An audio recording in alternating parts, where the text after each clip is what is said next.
اس رات میں کئی معاملات اور بھی ہیں. ایک تو یہ ہے کہ نبی کریم صلی اللہ علیہ وسلم اپنی پوری زندگی میں صرف ایک مرتبہ اس ایک دفعہ 15 شعبان کی رات کو قبرستان تشریف لے گئے. تو ہم بھی اگر اتباع سنت میں ایک دفعہ چلے جائیں تو بہت اچھا. بہت زیادہ جانے کا شوق ہے بھئی 10-15 سال میں کبھی کبھی چکر لگا لیا کریں. ہر سال جانا، پابندی سے جانا اور وہاں جا کے مختلف کام کرنا یہ مناسب نہیں. جتنا کام نبی علیہ الصلوۃ والسلام سے ثابت ہے ہم بھی اسی درجے میں رہیں، اسی کے اندر عزت بھی ہے اور برکت بھی ہے. اور یہ دعاؤں کی رات ہے. اس رات دعاؤں کا اہتمام کریں، اپنے لیے عافیت مانگیں، خاندان کے لیے، امت کے لیے عافیت مانگیں. اور ایک دعا تو خاص طور سے مانگیں، یا اللہ نبی کریم صلی اللہ علیہ وسلم نے اپنی مبارک زندگی میں جتنی خیریں اور بھلائیاں آپ سے مانگی تھیں، اللہ ہم بھی وہ مانگتے ہیں، ہمیں عطا فرما دیجئے.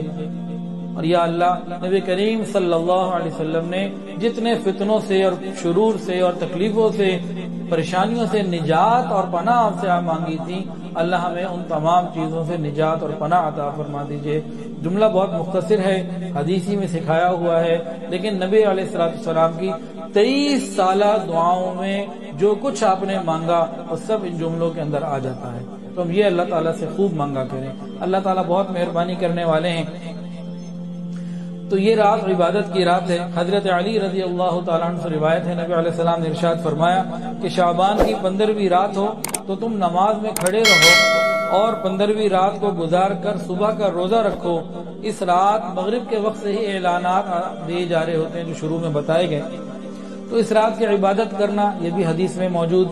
اور 15ویں شعبان کا، نصف شعبان کا روزہ رکھنا یہ بھی موجود. یہ نفلی روزہ ہے، کوئی رکھنا چاہے بہت اچھی بات ہے، کوئی نہ رکھنا چاہے تو کوئی زبردستی نہیں ہے، یہ فرض یا واجب نہیں. لیکن اس کا انکار کر دینا بھی مناسب نہیں. بعض لوگ کہتے ہیں یہ ہے ہی نہیں، وہ بھی مناسب نہیں، اور اس کو ضروری سمجھ لینا یہ بھی مناسب نہیں. نفل مستحب ہے، جو رکھنا چاہے بہت اچھی سعادت کی بات ہے، رکھنا چاہیے. تو نصف شعبان، اب اگلی بات، نصف شعبان کو عبادت کیا کرے؟ کوئی خاص بات یہ ہے کہ گناہ نہ کریں. پٹاخے پھوڑنا اور مختلف طرح کی باتیں تو کسی قسم کا گناہ نہ کریں. عشاء اور فجر با جماعت ادا کریں. عورتیں اپنے اپنے وقت میں اپنے گھروں میں ادا کریں. اور باقی تمام رات جتنا آسانی سے ہو سکے اللہ رب العزت کی طرف متوجہ رہیں. دعا کا اہتمام کریں. کوشش کریں آدھا پونا گھنٹہ، 1 گھنٹہ ہاتھ اٹھا کے اللہ سے مانگیں. کوشش کریں اس کی. اس کے علاوہ تلاوت قرآن، درود شریف، استغفار جو آسانی سے ہو سکے، نفل جتنے ہو سکیں آسانی کے ساتھ وہ کریں. رات کو اتنی عبادت کریں جس سے فجر پڑھنا آسان رہے. ساری رات عبادت کرتے رہے، اگر فجر قضا ہو گئی تو یہ گھاٹے کا سودا ہے.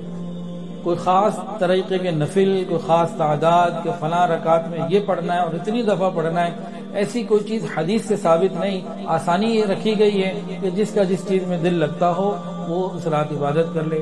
بعض عورتیں ان دنوں میں معاملات ان کے کچھ ایسے ہوتے ہیں کہ عبادت کرنا مشکل ہوتا ہے، نماز پڑھنا مشکل ہوتا ہے، تو بھئی وہ دعا اور استغفار میں لگ جائیں. تو سب کے لیے اللہ رب العزت نے رحمتوں کا معاملہ کھولا ہوا ہے، آسانی ہی آسانی ہے. بس دعاؤں کا بہت زیادہ اہتمام کریں. اور اس رات میں جو خرافات ہوتی ہیں، گناہ ہوتے ہیں، ان میں سے ہم اپنے آپ کو بہت زیادہ بچائیں. اور اس میں ایک اور بھی کام ہوتا ہے اس رات میں، وہ یہ ہے کہ اگلے آنے والے سال میں کس کو کتنا رزق ملے گا، کس کی موت کب آئے گی، کون حج پہ جائے گا، کون نہیں جائے گا، یہ سارے معاملات جو ہیں فرشتوں کے ہینڈ اوور کیے جاتے ہیں. اور دعا سے تقدیر بھی بدل جاتی ہے، یہ بھی حدیث میں بات موجود. تو ہمیں چاہیے کہ ہم اس کی بھی فکر کریں اور دعاؤں میں ہی اپنے آپ کو زیادہ سے زیادہ لگائیں. اور اللہ سے مانگیں یا اللہ آنے والے سال کو ہمارے لیے پہلے سے بہتر فرما. جب ہم رزق مانگیں تو صرف جسمانی رزق نہ مانگیں، رزق روحانی بھی مانگیں. روحانی رزق کے اندر دل کا سکون ہے، اوپر سے آنے والی انوارات اور فیوزات ہیں، تجلیات ہیں، برکات ہیں، وہ بھی اللہ سے مانگیں. ہم صرف رزق ظاہری تک ہی محدود رہ جاتے ہیں. اللہ رب العزت سے رزق باطنی بھی مانگا کریں تاکہ اللہ تعالیٰ کی طرف سے دونوں ہی نعمتیں ہمیں عطا ہوں. تو مانگنے کی رات ہے، روزہ رکھنے کا دن ہے، تو جو جتنا آسانی سے کر سکے وہ کرے. اور بدعات سے اور حدود سے بڑھنے سے بچنا چاہیے. اللہ تعالیٰ ہماری حفاظت فرمائے. ہمارے پیج ایمان و یقین کو لائک کریں اور ویڈیو کو زیادہ سے زیادہ شیئر کریں۔ جزاک اللہ۔